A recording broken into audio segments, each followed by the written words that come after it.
Hey there, welcome to 800 SAT Math.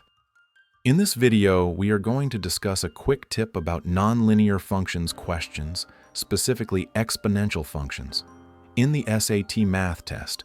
But before we start, like this video and follow us to get more videos and tips for better SAT Math score. First, you have 15 seconds to read and review the question. If you need more time, you can pause the video.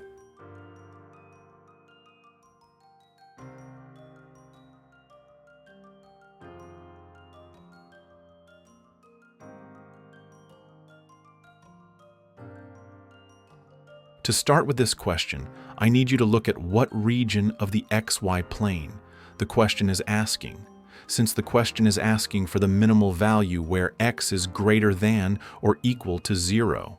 In that case, since the function is increasing, the minimal value is the same as the y-intercept.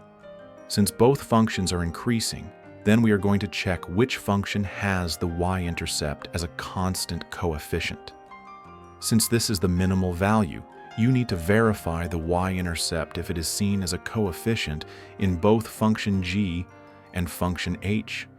The two options here are shifted functions, and in order to get the y-intercept, you have to substitute the x with 0, so the y-intercept as a coefficient is not visible for both.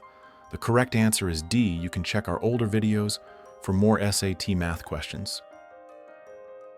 Drop any question in the comments. Thank you for watching and happy studying.